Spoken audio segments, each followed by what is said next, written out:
So, since apparently Miami Dolphins videos are the only videos that actually do good on my channel, I'm doing another one. Like and subscribe if you enjoy. Let's get right into it. So, a day or two ago, can't remember exactly when, it was announced that Tua Tagovailoa would be starting in the NFL for the first time, taking over for Ryan Fitzpatrick for the Miami Dolphins. Which, I mean, hey, it's good, right? I mean, he's a very good player. I know that. I watched him in college. I mean, I've been watching him since probably before the national championship, honestly. I live down south, so, college football is like religion here, basically. But anyways, he's always looked pretty good. And I think many people are going to expect him to come in and just save the Miami Dolphins. Now, this brings up several questions. First of all, do they really need saving at this point? I mean, Ryan Fitzpatrick is doing very, very good. Very, very good.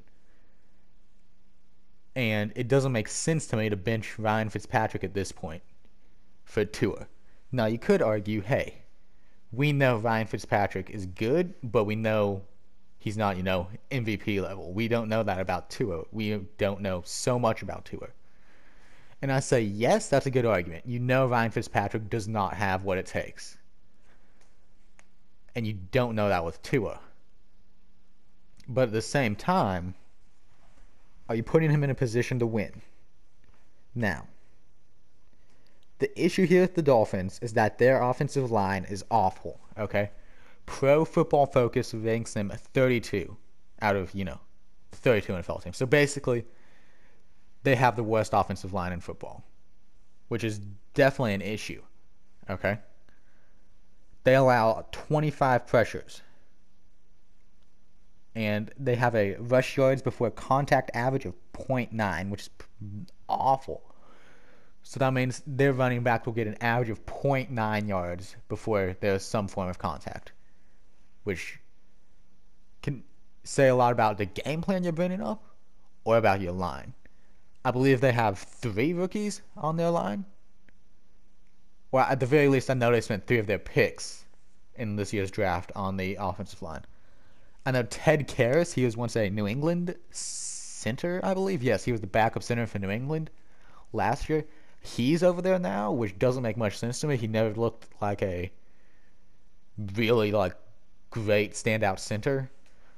But yeah, they don't have a good offensive line. And you might say, hey, that's not no big of a deal. I mean, not no big of a deal, first of all. But second off, I mean, Tua's a dynamic player. He should be able to make some plays, right?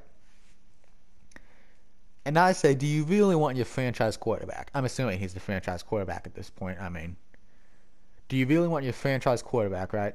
The guy who you hope can lead you back to the Super Bowl, who can lead you back to your former glory. Do you really want him behind this awful, awful offensive line, taking hit after hit after hit? Right? This is a guy that's injury prone. We all know that. I mean, barely played a season at Alabama, right? So the issue here is that you have a bad offensive line, an injury-prone quarterback who's young too. I mean, that just seems like a recipe for disaster in my opinion. I mean, I don't know if you all have seen it, but there's a tape of Joe Burrow out there trying to learn how to slide, and it's pretty funny because he doesn't know how to do it.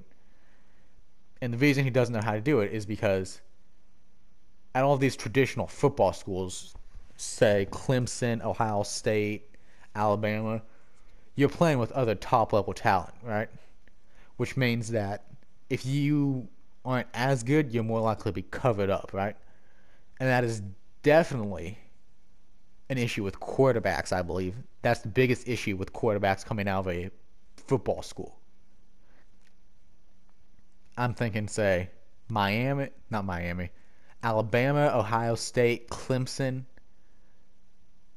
not necessarily Oklahoma, but you have such a standout team around you that it's easy to look like a superstar when you might not be a superstar. And I'm not saying that Tua isn't a superstar. He looked very good. But we won't know for sure until he's, playing with guys that aren't 5-star recruits, future NFL guys versus, freaking 1-star Ole Miss recruits, right? I mean, there's a huge difference there, right? I mean, obviously you're going to look great when you're playing against the Citadel and you have 4 future NFL linemen on your team. But when you get to the NFL and you're playing against the top level talent from all the colleges, not just like, the one guy that you would have to watch out for, that's different. That's very different. And that's why I think that those schools that we think of as football schools, Clemson, Ohio State, and Alabama, that's why I think they have a higher quarterback failure rate, if that makes sense, because they're not playing with the same standout talent. But that's a whole nother discussion for a whole nother day. But we've already talked about the bad offensive line and an injury-prone quarterback. Next up, this seems to come as a surprise to like all the Miami Dolphins players. I mean, they were talking online about how they weren't expecting this, and Fitzpatrick was talking about it. Now, I know that Ryan Fitzpatrick will, he's a professional. He's going to be a professional about this. But he said he was surprised by it, and I was too. I mean, later in the season, maybe. Against the New York Jets, maybe. There's just so many better places you could start Tua than in the middle of the season, surprising everyone on the team. I mean, Fitzpatrick looked good. I would have ran with Fitzpatrick until he fell back to earth and said, hey, man, we're throwing it over to Tua now. But Fitzpatrick's looked great this past couple of weeks, and they're just throwing it to Tua now. So it's a confusing move to me. It's definitely risk versus reward. But I just don't think it's all there. What are you risking? You're risking the health of your future franchise quarterback, who you took with the 5th overall pick, I believe. It's either 5th or 6th, I'm not entirely sure. You're risking the health of your future franchise quarterback behind an awful offensive line with very little offensive weapons. Devontae Parker being the one exception. I mean, what do you have to gain here?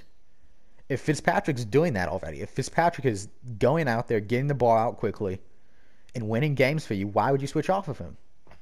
I mean, it looks bad for Fitzpatrick. It's just like, is Tua better than him already? I don't think so. To be quite honest, I don't think so. After all the time he's missed, I don't think he's better than him yet. Potentially long-term, yes. But right now, no. And if you're winning games on a good, nice little win streak, I mean, you have a dominant win against the 49ers, why switch things up? I mean, if it ain't broke, don't fix it, people. And I'm not entirely sure I get what the Miami Dolphins are trying to accomplish here. So yeah, that was the topic of today's video. If you did enjoy, please like, subscribe. If you want to be super cool, share this with a friend. Thanks for watching. Have a good day. All that good stuff. Yada, yada, yada.